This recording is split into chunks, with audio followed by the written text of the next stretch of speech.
I can't drive anywhere without permission? Okay, be careful what you wish for. This happened when I was 16 years old and just got my driver's license. My parents had me run to the store to pick up some groceries. I stopped by my friend's house on the way back home for maybe 5 minutes to show him I got my license and I was out driving alone. It was a really fun moment in the life of a 16-year-old. My stepmom Marion freaked out. We did not give you permission to drive to Bill's house. We told you to go to the store and that is all. I told Mary Ann and my dad that they had let me drive to Matt's house the day before, so I didn't think it was a big deal.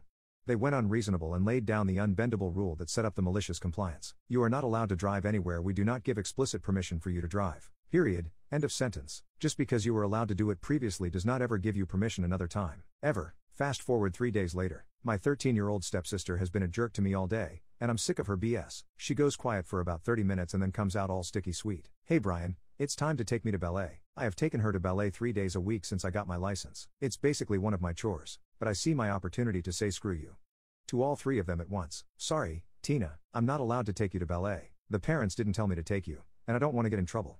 She screams, she cries, she begs, she threatens.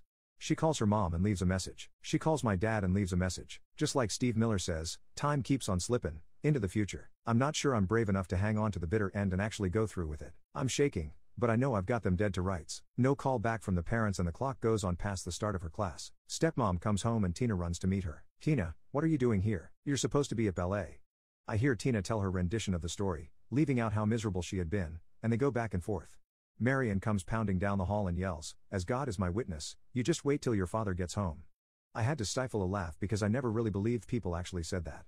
An hour later Dad comes home and the 2 of them go running out to meet him and tell him how horrible I was. I wait in my room for the hammer to fall. About 10 minutes later my dad calls down the hall, Brian, would you please come here and talk to us? Well, Brian, you did it. What do you mean, Dad? You got us all, and there's absolutely nothing we can do about it. Okay, let's make this reasonable for everyone.